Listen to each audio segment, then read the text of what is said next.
Коми из 2000 пешеходных переходов новым требованиям соответствуют только 1500. Остальные нужно приводить в порядок. На эти цели необходимо 377 миллионов рублей. Безопасность пешеходных переходов сегодня стоит на особом контроле президента России. Об этом говорили на заседании комиссии по безопасности дорожного движения республики. Елена Кононова продолжит. За 6 месяцев на дорогах Коми пострадали 85 пешеходов. 6 из них погибли.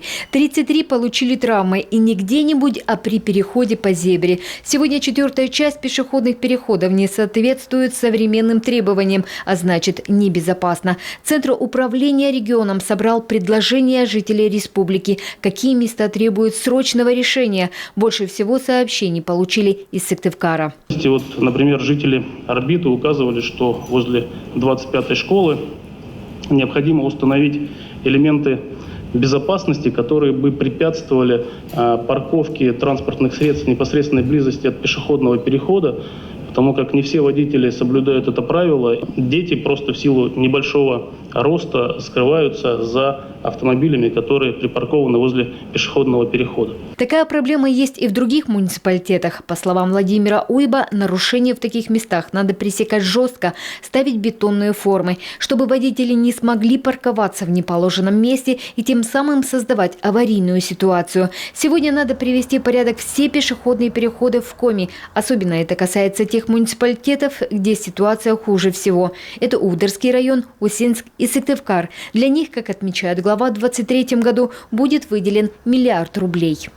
Напомню, что вопрос обеспечения безопасности пешеходных переходов стоит на особом контроле президента Российской Федерации. Госсовет нас поддержал. Мы вам с 2023 года отдаем 1 миллиард рублей по налогам, которые раньше мы распределяли через республиканский бюджет. Сейчас мы их отдаем вам на территории, на муниципалитеты. Значит, на 2023 год изучить вопрос окрашивания этих денег и отдавать эти деньги в отстающие районы, муниципалитеты, только окрашенными на устройство пешеходных переходов. Значит, сделаете, потом будете деньги эти использовать на другие цели. На особом контроле перевозка школьников. До образовательных учреждений на школьных автобусах в республике добирается 6 тысяч детей. Автопарк регулярно обновляется. Большая часть спецтранспорта на сегодня не старше 5 лет. В прошлом году приобрели 30 новых школьных автобусов. Работа по обновлению школьного автопарка в рамках целевой федеральной программы продолжается. По заявке Министерства в республику ожидается поставка 22 единиц школьных автобусов в 2022 году. Хочу отметить, что общая потребность в настоящее время составляет 21 единица школьных автобусов. То есть мы полностью закрываем потребность текущего года.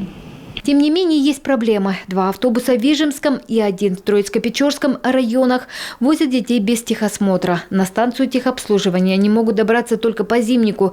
И все же, по словам главы Коми, это недопустимо, ведь речь идет о безопасности ребят. Техосмотр школьных автобусов должен проводиться вовремя. В противном случае отвечать будут все, начиная от руководителя школы, заканчивая главой муниципалитетов. Елена Кононова, Алексей Паршаков, телеканал Юрган.